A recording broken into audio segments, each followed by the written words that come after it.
turn it up. All right. Last week on the Crushing Iron podcast. Did you get a favorite gift this year? Yeah, we got a dog, man. I also bought myself a stocking cap that reflects the Wi-Fi signals, keeps it out of my brain. So I'm trying that out. Is it made of aluminum? It's tinfoil inside, tinfoil hat. It just keeps out the rays. Okay, I can get down with that. Oh, hey, listen, that's what most triathlon podcasts sound like. Hey, today we're gonna visit with Jeff, and we're gonna peel back the layers of his latest 70.3 PR.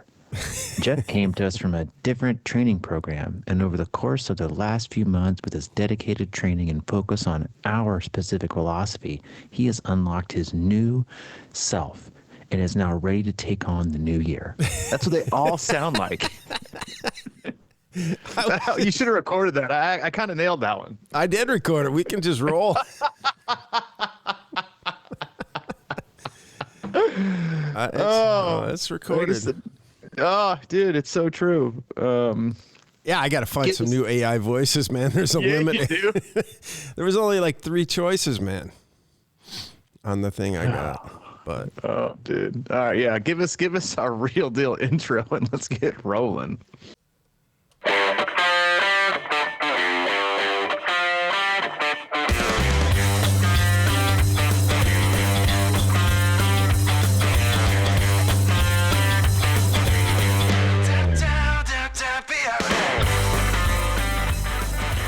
all right, man. I got to get off this AI.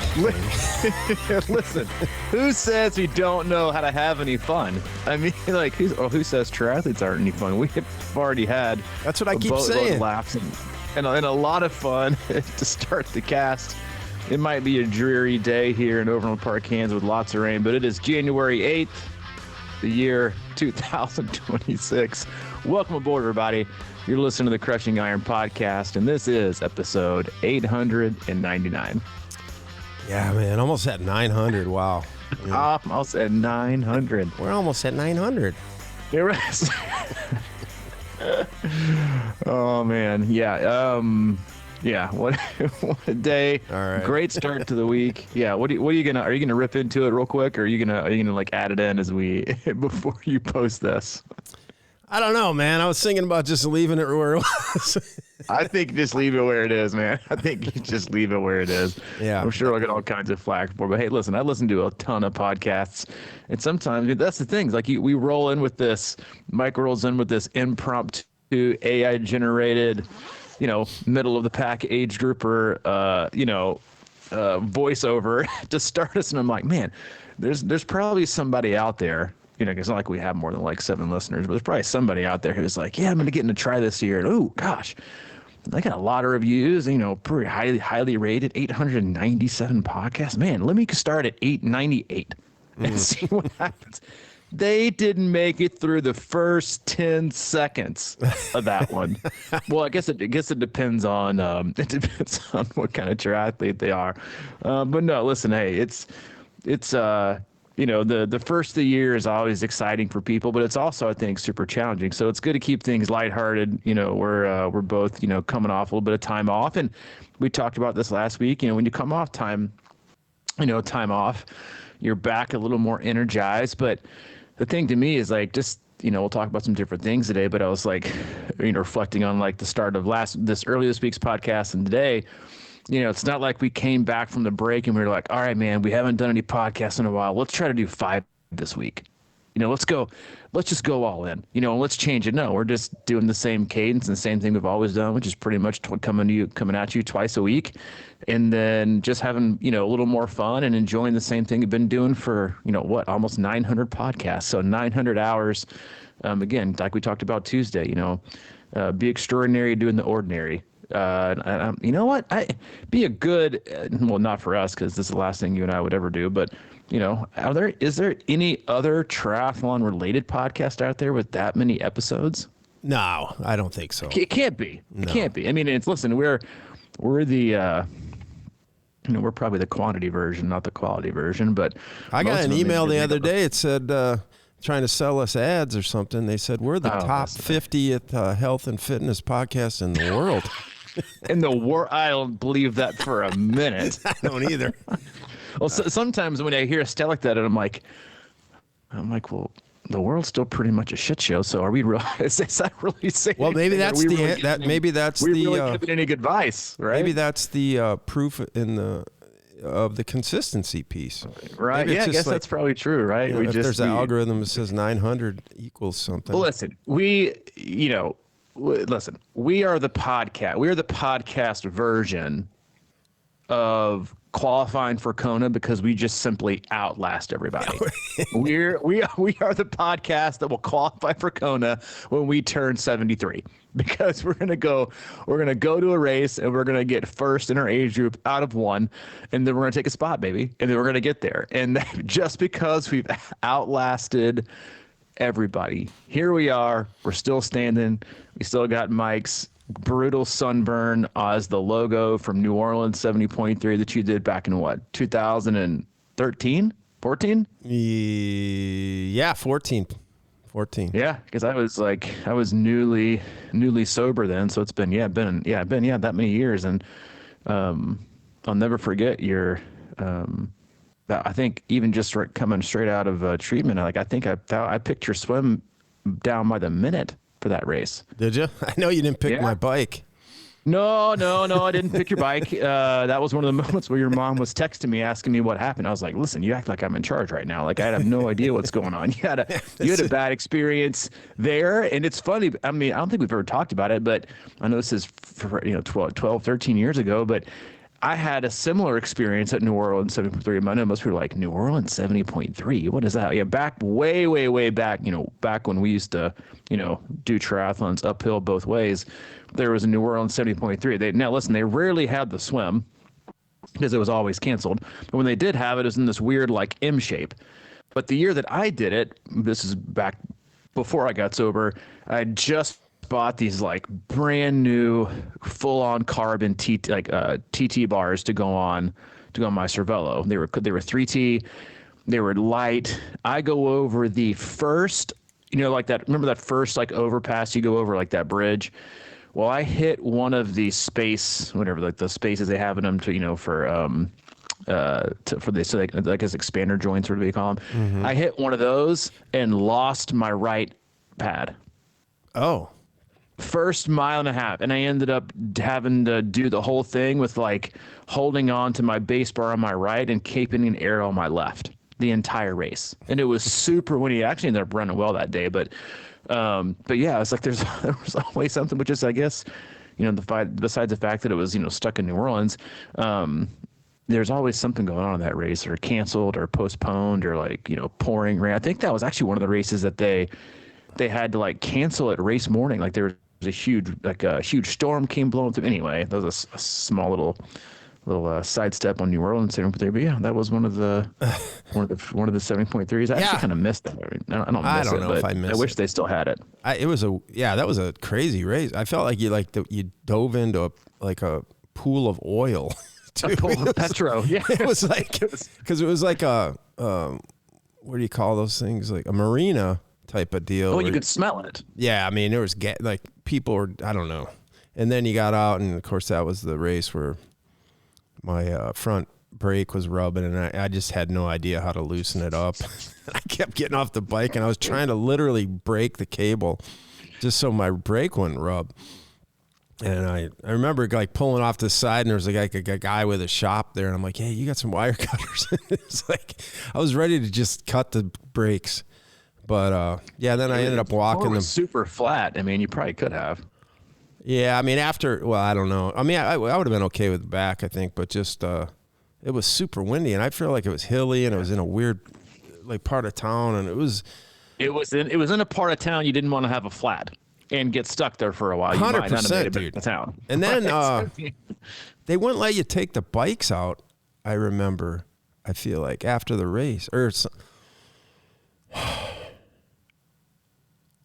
I don't remember, but I remember getting lost and, like in the weird section of town. And then it said, you have arrived. And I was like in some guy's driveway.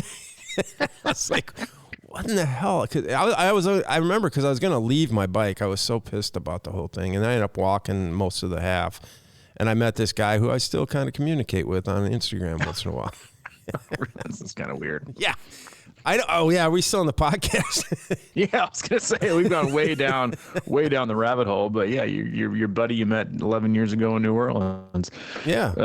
Yeah, little rant. Hey, listen, that's the community It dates us, but it piece. also dates. Yeah, it also dates how long we've been around. We've been doing this. So that's again, if it's your first time tuning in or joining us, well, this is kind of what you're always going to get. And we'll warm up for about 10 or 15, then give you the solid hits for 40 minutes, and then hop off.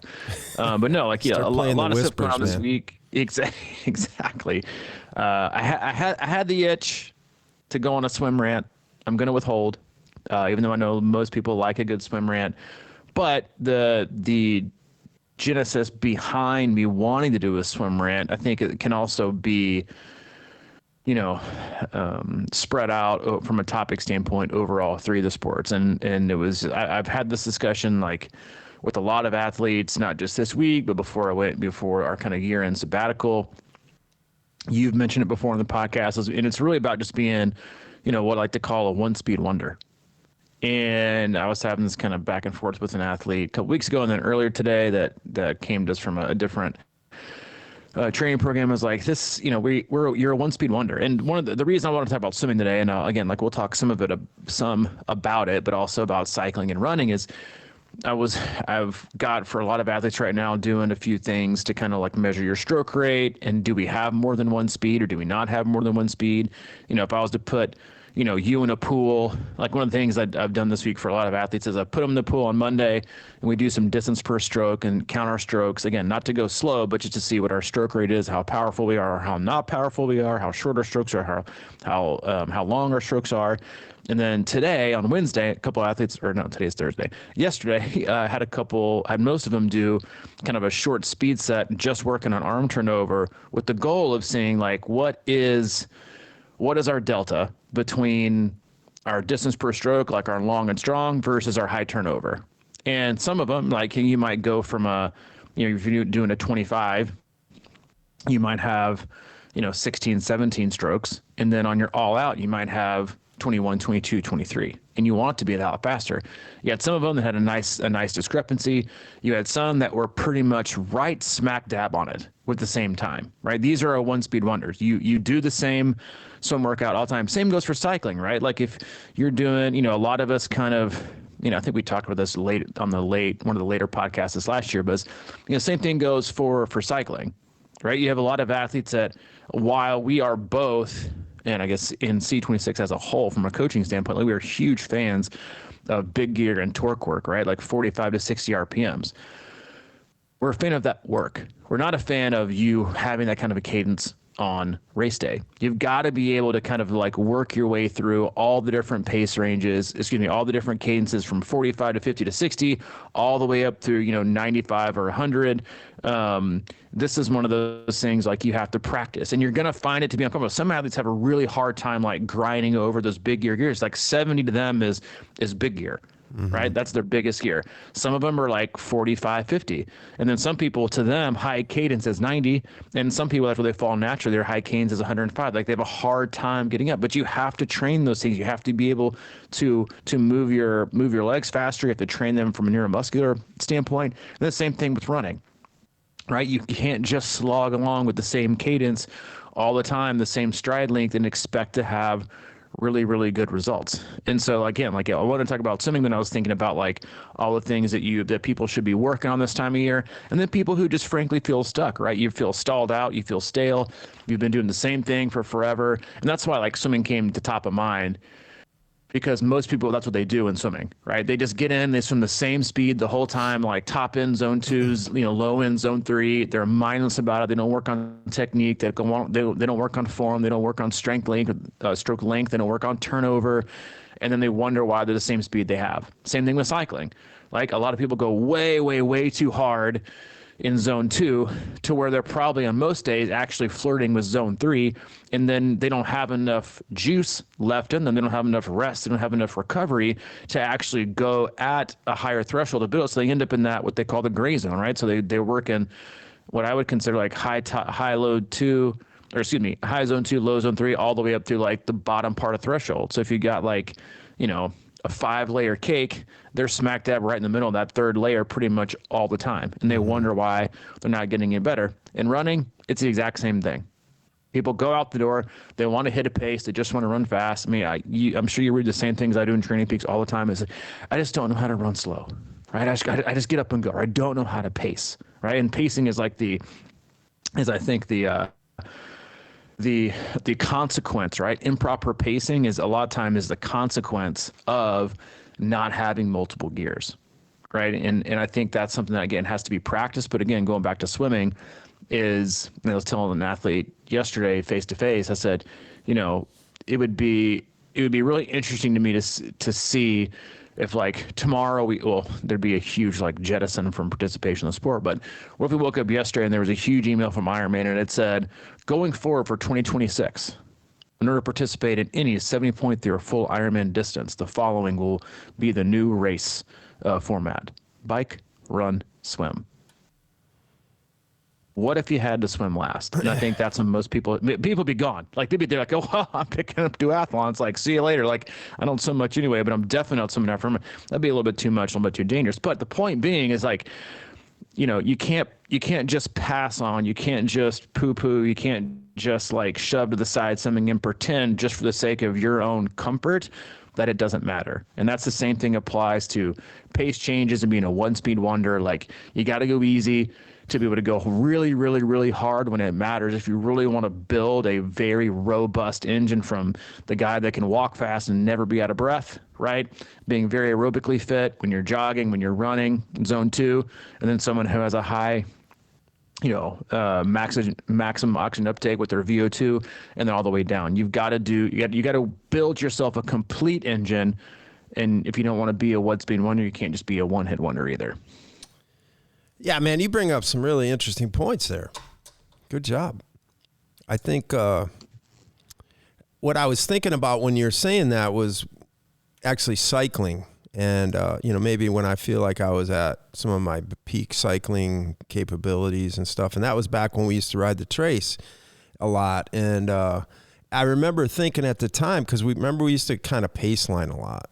And in the back of my mind, I was like, this is kind of cheating or whatever. But as you were talking, I was thinking, well, actually it was the perfect thing, because it kind of like you drop back and you'd sit in that pack and just sort of recover a little bit. And then you get up front and blast it for a while. It was just sort of like the exact same thing. You cruise and then you go get it. And then we used to do that like just by habit. And also the way we attacked hills, for example, we'd just kind of be riding along, and then we'd sort of look at each other and just like blast up a hill, like a long climb, and just get after it. And it was the same type of deal, you know, where it was just intervals, that like genuine intervals, you know, we'd push the envelope on one side and then we'd bring it back in. And I do think that that's a really tough thing for somebody to do. And I think about, you know, you're talking about swimming, and everybody wants to be faster at swimming, and everybody wants to be faster at cycling, and everybody wants to run faster. And man, I think it takes a lot of focus and a lot of practice and a lot of form work and all kinds of things. And that's what makes, I think, triathlon so difficult, is because, you know, like you could talk about, I was talking to yesterday, an athlete who's a really good swimmer. And I was saying, you know, I'm kind of just a, you know, average swimmer, and I want to be faster, but boy, does I mean, it would just take a ton of work, I think, you know, and it does take a lot of focus. So I think the hard part becomes wanting to be better at all three at once a lot of times, and then not realizing that might take, you know, a few years. So we get into this kind of like house of cards with our base and stuff. It's sort of like our base is never quite where it needs to be in any of them to get better, or, you know, to get faster. Sometimes it becomes cycling, sometimes it becomes running, and kind of rarely becomes swimming for triathletes, I think, because of the work that it would take. You're talking about a lot of technical stuff in the water to get sort of like ingrained in your system, so it just becomes second nature, and sort of like thinking about it, and then you're having your body mind take over, and then just kind of being able to let go and be free with it. And I think that process takes a while for everybody in everything. And most of us kind of grow up riding bikes and running, so we kind of have we see kind of ability to increase that easier, I think, just because we've had so much experience with it and practice. Well, I mean, you said it really well there, and I think that's like when you look at people's training, it's their inability to shift focus and understand that there's always going to be like something needs to be a priority and the rest just needs to be complementary. Yeah. Like everybody when I hear someone say, hey, like I really want to lose weight and boost my FTP. Yeah. Right. And I'm like, well, that like the heavier you are, the higher the FTP you have just from your sheer weight and volume. So trying to do like, drop weight and also increase it is problematic. Like, and that's when you kind of tell them like, hey, it's not so much about your threshold, it's about watts per kilogram. So if you want to drop a little bit of weight, that's great. It's not going to technically raise your functional threshold, but it is going to increase your watts per kilogram, which is going to make you faster, but you can't do both. And I say it just to have an example because like not everyone, but a lot of people, especially if they're self-coached or they're impatient, right? They treat everything like a main course with one, like a plate full of protein. You got steak, you got chicken, and you got fish. There is no like steak, vegetables, and maybe like, a potato. Like there's a highlight of every dish, or at least there should be, right? And that's how you have to think about your training. Like right now, what am I focusing on? And if I'm focusing on X, I can't also try to completely get better at Y and Z at the same time. Now, there's a high likelihood you're going to get a little bit better at your two side dishes. We'll just call them that, right? But your main course should be your main course. And I think that's like one of the things that we have to really, really, really like say, listen, even from like a plate standpoint, because I love analogies, is if you do a plate of just three main courses, you're going to get full before you even finish them all. It's just too much, right? So they call it sides are called sides for a reason. And if you're not addressing things, you're not focusing on understanding that these things are complementary, these things should complement the main goal, then you're going to end up in that gray zone. You're going to be in a one speed wonder because you're going to have your volume or your intensity so high and so frequent that the thing you're actually starting to focus on, you can't. I mean, and I had this discussion all the time with athletes that really need to like work on a specific part of what they're doing. And I just tell them, I'm like, hey, listen, like if you really, really want to work on your swim, then stop doing an hour and 20 minutes of string training right before you swim. Like, no wonder you're tired. Do it afterwards. Like you always have to understand that everything comes with a compromise.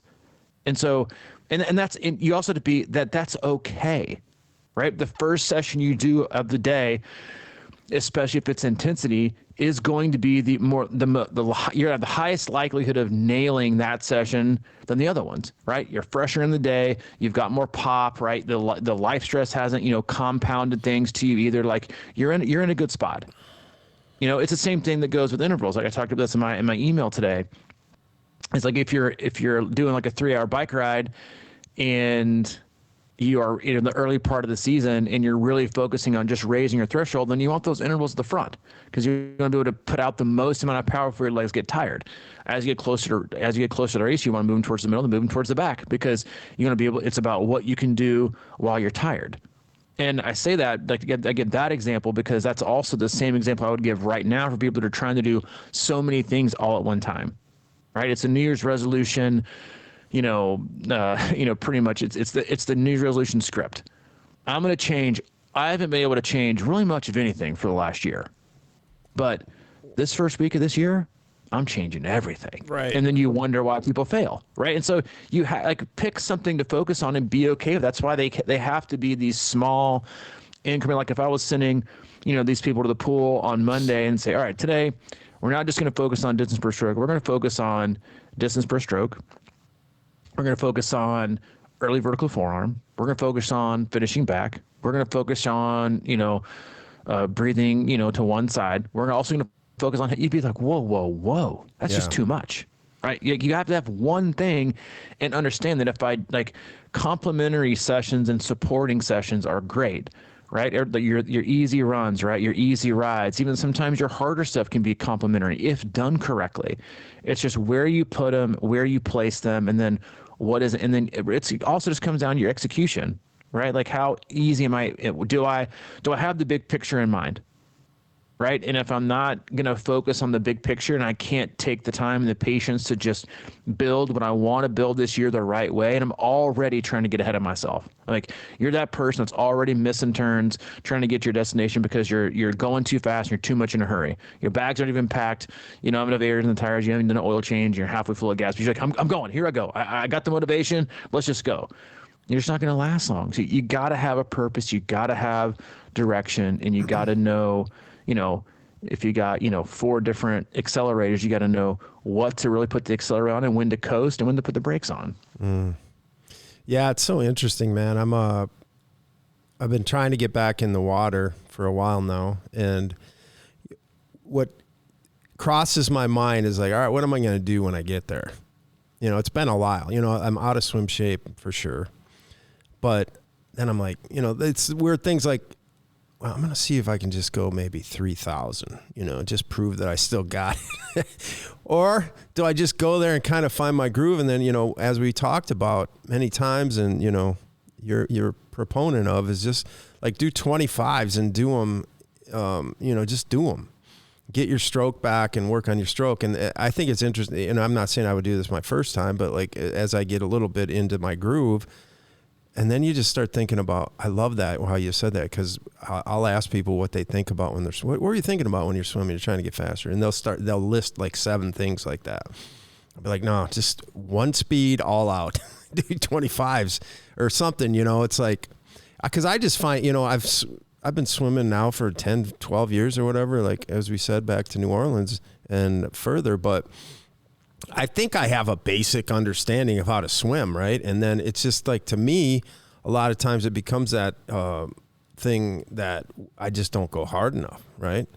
And I do feel like when I swim hard 25s, I feel like my form actually sort of works better without thinking about it, That's the question, right? Is like, if you've been swimming a long time, man, at some point you got to get out of that head phase. Like thinking about it, because you should know. And I'm sure that over all these thousands of yards that you've swam over your course of your triathlon, I'm sure you've done one with perfect form, one length, pretty damn close to perfect form, or at least your perfect form. Huh? Yeah, so, pretty close. So, I mean, surely I got one of them in there. Well, not you, just everybody. You know what I mean? Like, it's like it's like that time when I don't know what happened there, but I was just like super fast. Well, somehow it's in there, and I think the overthinking piece of it gets in the way a lot of times. Sometimes you got to be like thinking with your body now. Let's move beyond just getting in the head and like thinking about every stroke. Get with your body, and then at some point just let it go. And I think that's what hard 25s do, or hard 50s. It's sort of like you don't really have you're not thinking as much. You're just kind of having to breathe, and it's like The form piece of that can be a double-edged sword, man, sometimes. You touched on, all right, I'm going to talk for a bit, because you touched on like 5 things. I know you're such a troller. You're like, I know I'm going to get him with this right now. But they're all things that I've like had conversations about in the last 5 days that are top of mind. Like going back to the swimming thing, 2 things. One, like, yes, hard 25s and hard 50s is important. Yes. But you also have to be careful like how much you do of them, because if you don't have a base and you are a 1-speed wonder and you only have like a very slow pace, if you're not taking adequate rest and you're doing too many of them, you're going to be so absolutely tired from it. Your training is going to be negatively affected for a couple of days, right? And so you're not going to want to do them again because you're like, God, that wasn't worth it. You have to be measured with it. Right? Don't go out like, oh, I'm going to start with like 40 25s and go blow the doors off today. And then you're like, I don't want to do that again. Like, you have to, tease your body into what you're about to do more of. You can't just throw it in the fire, right? And you have to slowly progress things. You can't just do it all at once. You have to, it's just that your body, it's a progressive overload with all things, not just for duration, but also for intensity. And so just be very, very measured, with that. And again, like exposed is the word I'm trying to think of here. Is expose. You have to expose your body to these things in small pieces, right? It's like accelerations or strides. Like you don't do them the whole run or the whole ride. Yeah. You're It's just like 25 hard out of 100. Right. Yeah. But what you said about not thinking, right? And the same goes for cycling. The same goes for running. Like if you're working on cadence, like sometimes like just focus on the cadence and disregard the power. Just like let your legs fly, right? Let your arms fly. And I had this legit, like same conversation, everything you just said with an actual swimmer. Not that we're all not actual swimmers, but like one of the competitive kids that I work with here locally, she is unreal at like the 400, the 800, the mile, even the 200. She's qualified in everything for zones. The only thing she has left is the 50. And the reason is one, because at that like 13, girls always veer towards like more conservative, and the dudes are more like, they can't last more than like a 200. Then they're roasted. And so, it's also a personal thing, but she is so concerned about having like this perfect stroke, right? Which is great because it absolutely benefits her in the longer she goes.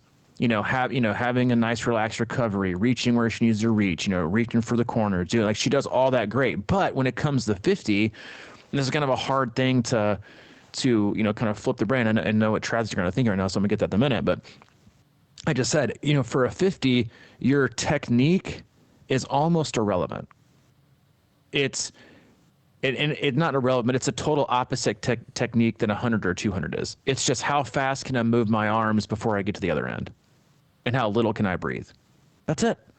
It's it's the turnover I can get in, how many extra strokes. So like you work on time, you work on turnover, extra strokes. And I think, triathletes are never gonna do that in a race. We need to be calm. Yes, but you can't tell me, and I know this for a fact, that being able to have a different gear, when you're neck and neck on the 400, or you're neck and neck on the 800 or the mile on that last length or two, you better hope you have another gear.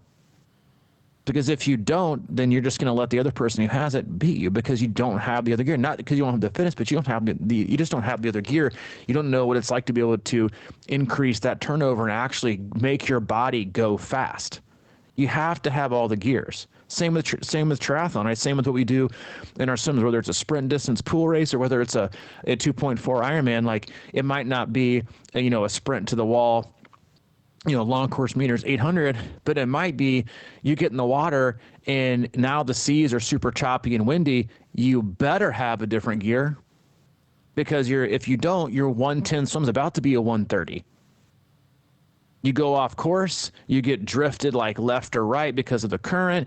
You miss a buoy, you go out too wide, and now you're going against the current. You better have another gear. You don't have to use it the whole time, but you better have another gear to get back on track. So like all these things are, and there's also like part of it is, and that's what people love strides in running. Not that like a 15 or 20 second, is going to make you significantly faster. It does help with economy, but it feels good to go fast, right? You just got to be measured with it. You got to be able to unlock things. And you have to also, I think you have to have that brain body connection that tells it, this is how I go faster, right? And you see it a lot, right? I had athletes that did it yesterday, and they were like, they started at more like, let's give an example, they started like a 20, and then they're like, I was able to get it down to like a 17. That's 3 extra strokes for 20. That's a lot of strokes, because you have to think. You have to get faster. It's that mind-body connection that's so crucial. Same thing with cycling. Like I can go tell you, all right, go hop on the trainer, and watch, Seinfeld reruns, and you're gonna naturally fall without even having to think into your like 75 to 83 cadence. Okay, You don't have to think about it. You just do it. But if I was like, all right, man, what we're gonna do is you're gonna do 5 minutes at 90, 5 minutes at 95, 3 minutes at 100, 2 minutes at 105, and 1 minute at 110, and then 30 seconds at 105. You wouldn't need a screen. You wouldn't need music. You're just having to think. right? About how to turn over my legs over and over and over and over and over again, being quick, being light on my feet, using the whole pedal stroke, engaging my calves, like, getting things over and over. You have to like think and be engaged. It's that brain body connection that if you have to think so much about it, there's a deficit, right? You should be able to do it naturally. Like, you talked about back when we used to be on the trace and we'd be riding a ton and, one of us would go to the front and slam it, and you have to respond without thinking, right? Because, somebody, Waska goes off the front and tries to go balls to the wall, 80 miles out. And you're like, I better respond. If not, this is going to be a lonely, lonely last 60 miles because you ain't waiting. And you can't think, oh, there they go. All right. Increase my cadence. All right. You have to be responsive. That's like the huge piece, right? Of focusing on more so the athlete part of the triathlete than the tri part. Be an athlete, right? Be a quick mover, be dynamic, be explosive. Like these things are so crucial, right? That's why, you and I both recommend, like I had an athlete that was like, hey, do you mind if I run trails, every once in a while for my long run? I was like, I think everybody would be better off doing trails every other week for a long run, right? Because it makes you feel athletic. It makes you feel, explosive. It makes you feel agile. Like all these things you need to feel and do, right, to prep your body to be not just a north and south, dynamic athlete, but to be a north, south, east, west dynamic athlete that can move, that can shift, that can adjust. It makes you more robust. It makes you more agile. It makes you more, it makes you less likely to get injured. Like being responsive and being explosive, like to me, that is just one of those things that you have to work on. And I think that is, it's something that, again, like you can't do too much of, and this is the best part of the year to do it, is to focus on that piece of it. And I just think that is something that, again, like be okay. And then, but also you have to give yourself a amount of time to just kind of be, relaxed with the other things that you do. So just focus on it and pick one thing. But that's, again, like, that's why so many of these things are important and vital. And I think that they're fun, right? Like you get to feel like an athlete. Like, we love going to run camp here in a few weeks because yes, it's hard. Yes, it's challenging. But when you're on the trails, like if you think, you're probably going to eat a root, right? If you start thinking or you start to daydream off and you're like looking out and you're like, oh, like, of all the time I spent trail running in Chattanooga when we lived there, I didn't see 90% of what I could have seen because I was too busy like looking down, trying to stay focused. Because if you don't and you get lazy and you're like, oh, that looks beautiful, faceplant. Yeah. Like it keeps you engaged. And I think if we can do that and across all three sports, then it makes you a better athlete, which makes you a better triathlete. Yeah, man, I love what you said there. Especially when you're talking about being responsive, that just drags me back, kind of like what happens, I think, over time, back to the trace when we would ride like that. I wasn't, I was just chronoing out, man. I wasn't really paying attention to heart rate or power or anything like that. I was just kind of feeling things. And like I said, I just built this habit of going up hills hard and then recovering. And, it's because kind of the dynamic range of everything was always building. Same with running in the neighborhood I had. It was a lot of hills and I would go up them and try to recover. Instead, now, a lot of times I find myself kind of sneaking into that, kind of easy pattern. It's almost like that's why, at least for me with the power stuff, I got into this thing about, and I'm not saying it's right because like if I go out on rides, I would always it's hard for me. Like when people say they can't run zone 2 or they can't ride, easy all the time.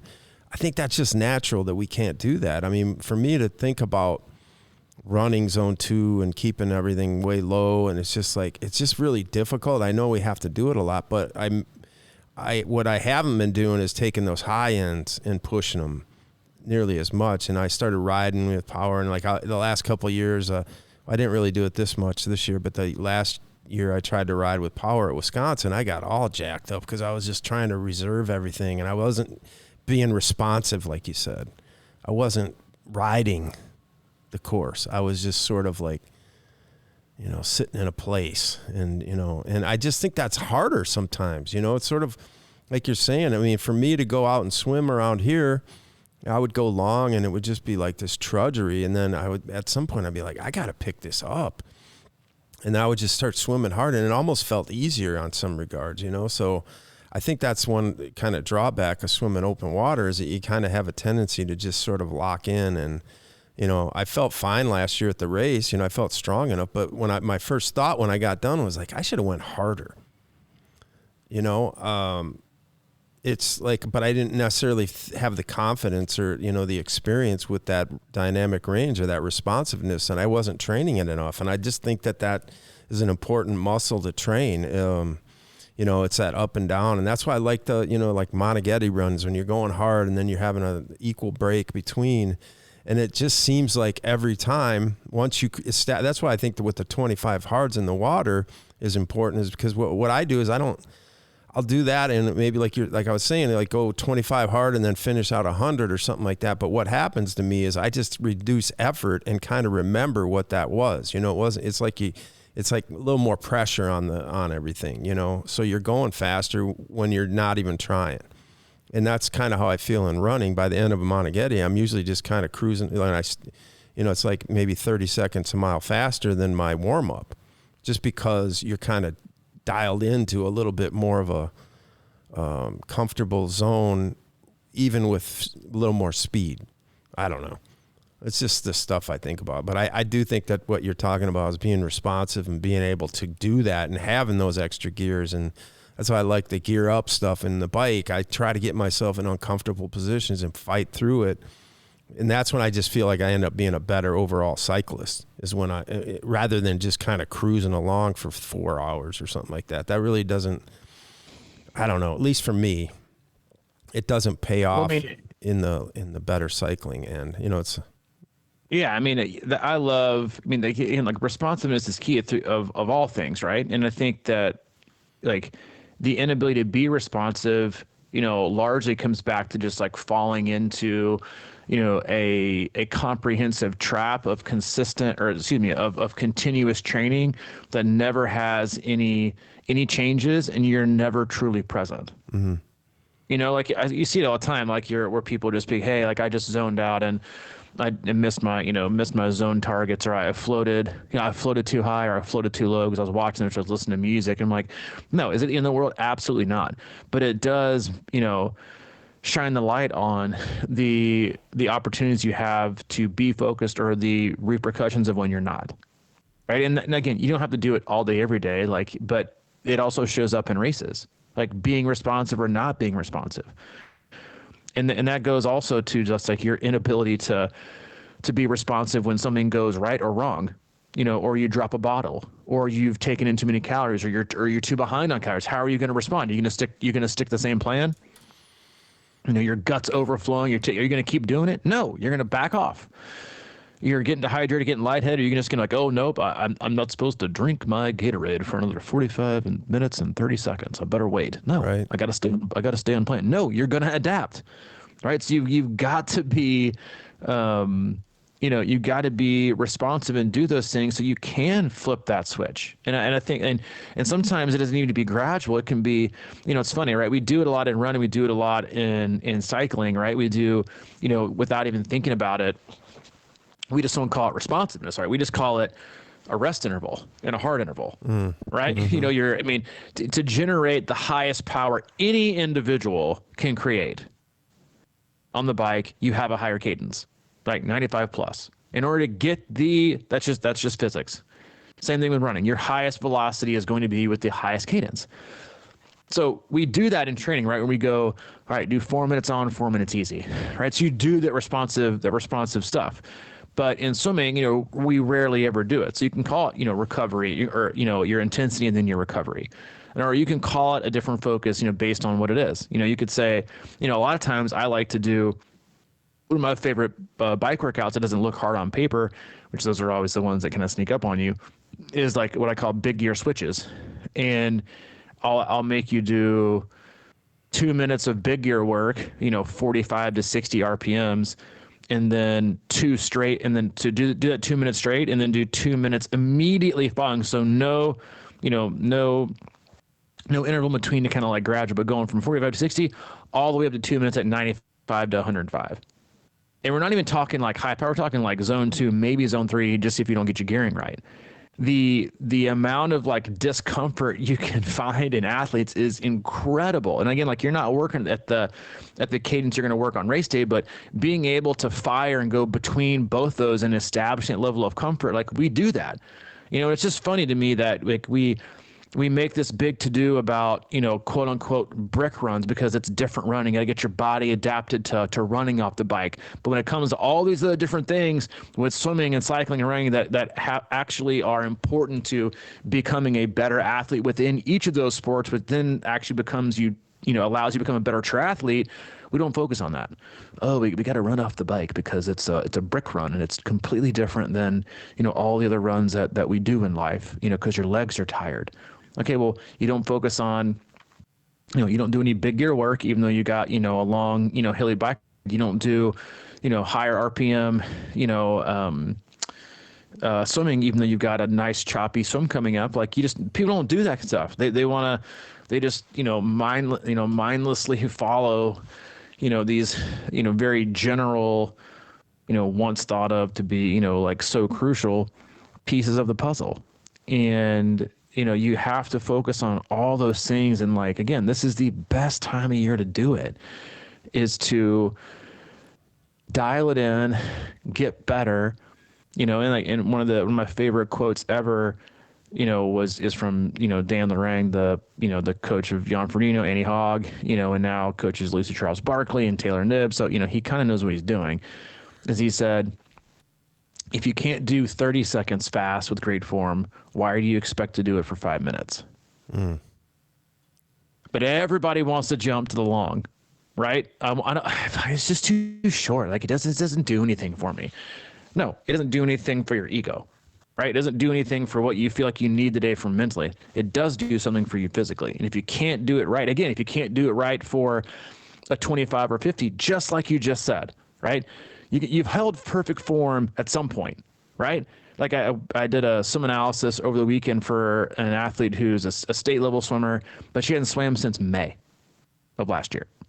So we did our video analysis, and I put on like my EO Swim Better hand paddles, and her first 25 of the test set was like 45% propulsion, which is really solid. And her fourth 25, so just making it through 100, went all the way down to 32. That's how much her form had regressed and fallen apart just over the course of 100 from a competitive level, state level swimmer, just because she hadn't swam in forever. Now, again, that was just muscular endurance from a lot of it, just hadn't swam for a while. You can't hold form. But still, it goes back to, we all know how to, that's why you love strides. They're just long enough to feel like a runner, but they're not too long to become an interval to where now I'm thinking about, fitness over form. I mean, maybe that's a great way to phrase it, right? Is like, what's my goal for today? Form or fitness? And yes, better form definitely leads to better fitness, better economy. But what is the focus? Is it, I do need to kind of like just think about, hitting the target, or is it, I just need to nail the form, right? I don't need to worry about the pace. I don't need to worry about the power. Who cares if my heart rate drifts up a little bit? I just need to focus on the form. For the 25, just get it in, right? If I'm going long and strong, focus on the form. Like, who cares how long it takes me? If you can't do it right, why are you doing it? And again, like, we can't skip steps. Everyone wants this. Everyone wants the shortest, route to get anywhere, and expects the results from someone who's doing it for a long time. Like, you got to put in the work. And again, the same thing goes for cycling. If you can't do it for 3 to 4 minutes, what makes you think you can do it for 20? Same thing with running. If you want to do, 1 mile or 1K repeats, then start doing them correctly and pace, and more importantly, pacing them correctly when you're doing, quarter mile or half mile repeats. Do them right now. And again, as you get closer and closer to the race, you do have to make a decision. Every athlete does, every coach does. We kind of are where we are with the form. An athlete would fire you in like 2 seconds if you're like 3 weeks out from race and you're like, hey, listen, we're going to go into an economy form block here. Just because you have to, because at some point you have to start working on, you're always working on it, but you have to put the majority of your focus on, and that main course has to be the fitness required, the energy required, the durability required to make it to the end of the race in the best shape possible. So at some point you have to just accept what you have, who you are, and how far you've gotten at this point, and then make sure we're ready to just withstand the demands of the race, right? But if you're far, far away, man, it feels good because you're not rushing, right? You're not trying to hit targets you want to hit in October. Like, now is the time. Like, embrace it. Do it right. And you'll see people out there hitting up the track and, way ahead of schedule, or doing these long runs way ahead of schedule.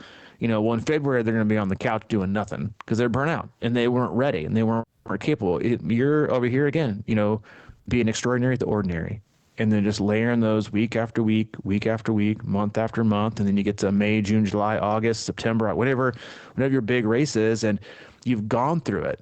You're not battling some of the things. You're not having to focus. You're like, hey, I really wish, back in January, February, March, I wish I'd been more dialed in, because it's doing it right. It's the same thing. And, something you and I have both surely have been guilty of. It's like, hey, listen, do you want to show up to class and pay attention, take the quizzes, study for the tests along the way, and be really prepared and crush with very little stress your final exam? Or do you want to be the guy that was totally me? Never went to class, didn't do well at tests, and then had to cram and try just to get a passing grade for the exam, and it stressed me the hell out and it was terrible. That's what the point I'm trying to cross is the gradual, absorption of all these things slowly, daily, repeatedly, adds up to a lot less stress in the future. So stop trying to skip steps and do the steps now correctly and appropriately, and you'll thank yourself later. Yeah, and don't expect results too quickly. It's sort of just give into the process and, think about it in terms of 90 days, not 1 day or 2 days or a week or something like that. Really kind of get to the place where you want to get. And what everything you're saying, it always just brings me back to RPE. It's just that's why I love being so in touch with my body. Sometimes I feel like I get distracted and I'm trying to do things and I'm not really in my body mind. It's sort of we can go out and have everything intellectually kind of deciphered in our brain and then get to, it's sort of like riding a trainer and looking at a course map, but then when you get out on that bike course, it's like, Jesus, that didn't look like that in a graph, or whatever. It's just, you have to be responsive and able to adjust out there, instead of sometimes I'm climbing a hill or something and my first instinct is just go in the easiest gear and cruise up it or whatever. But sometimes that doesn't feel the best, or it doesn't feel like the best economy for me or whatever. It's just, it's not black and white always out there. You got to be able to slide through different zones. And that's what I love when you're saying about responsiveness, because I don't think it always is just some, perfect answer every, mile on that course. You got to be fiddling and able to go back and forth with gears and find your place and understand what that feels like and know what it means to ride the best. And this, obviously the same for swimming and running, but yeah, I think responsiveness is so huge. We just, get locked into this is how I'm going to race. I'm going to be in this zone, and it's just never going to vary. Well, it's going to vary a lot probably. And how prepared are you for it? Yeah. And in closing, we can wrap it up, but we always use that phrase, train so you can train like you need to train when it's time to train. And that means it's all about preparatory, right? Working your way from, a couple hours to more volume, to more intensity, and then a little more intensity, a little more volume. You have to train to start training that way so you can train that way when you're ready, not just wake up overnight and do it.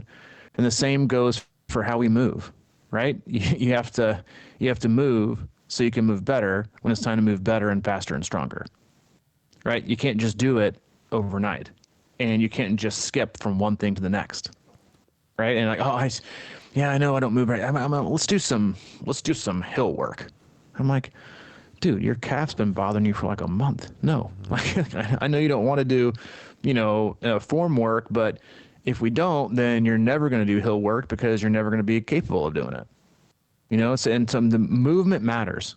Right. And I think that's I know we talked about a little bit on Tuesday about, any kind of movement continues to create, momentum in the right direction, regardless of what it is, and that it can be, mobility or strength included.